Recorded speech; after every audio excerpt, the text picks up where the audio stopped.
takes many, many hours of patience, day after day. Janet Goldstein works with seniors. Her job takes focus, patience.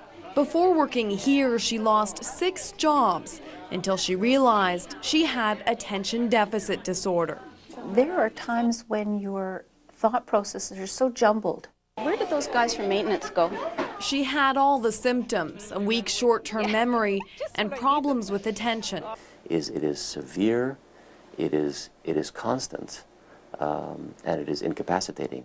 Dr. Signor believes 1 in 25 adults may have ADD. He diagnosed Goldstein only after her friend noticed she had trouble focusing. That leads to other problems like depression, lack of confidence, lack of self-esteem.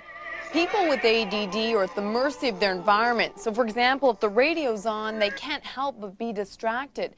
And they have piles of paper at home or at work, a reflection of jumbled thoughts. When the blue square appears, then you press the right. Run that past me again.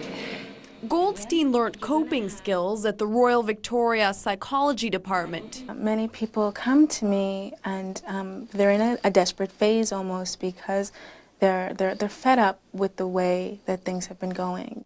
People with ADD often feel like they're not living up to their potential, that they can't concentrate on routine tasks.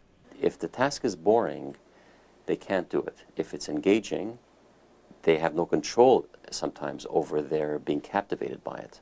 There's treatment, but no cure. So Goldstein learned to tailor her life to her disorder.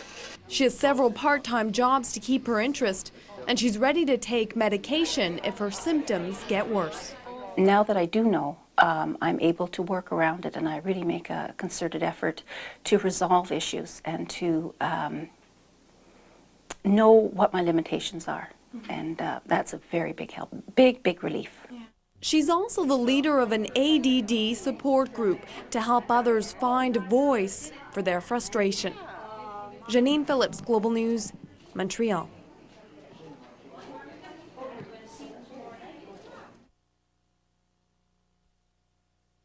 Well, Dr. David Signor, who you saw in Janine's piece, joins us live in studio now. Thanks for being here. My pleasure. At the end of Janine's piece here, you see an adult so relieved to have found out what is wrong. Do you see that very often in adults who suddenly discover that they have this syndrome?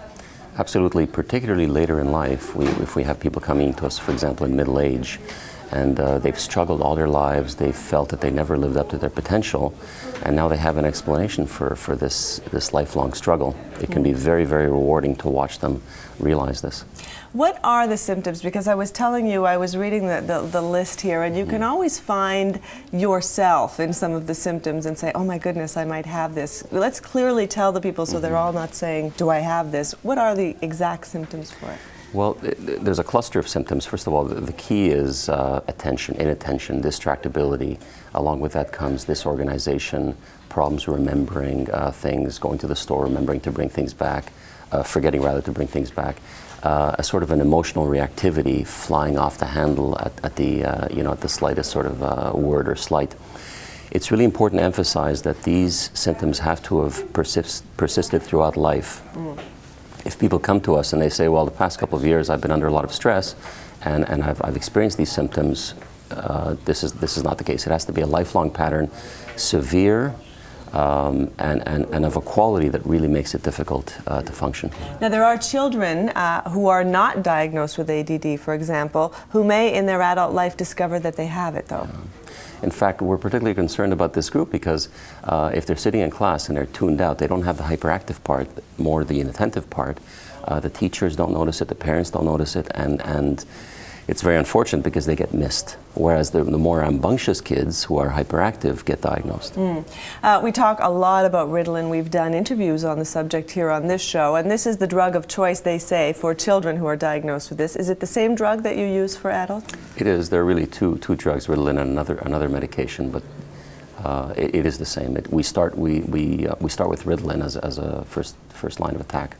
And an adult who comes to you who may not have been treated their entire life, what are their chances for getting this thing under control? Oh, I think the chances are excellent. Now, the medication itself serves as a base, but it's not the panacea. It's not the only solution. What you need to do is you need to learn strategies to compensate for the problems of distractibility, improve memory. Organization is a big thing. You know, piles of paper, being late, being forgetful. And these are the kinds of things that are amenable to psychological sorts of approaches. And so those things can be helped with therapy and with medication as well. Absolutely. Well, thank you for coming in to tell us about it. My pleasure. Dr. Signor, of course, is a psychologist at the Royal Victoria Hospital and an expert, of course, on adult ADD. Right now, let's go over to sports. Carlos Machado has all the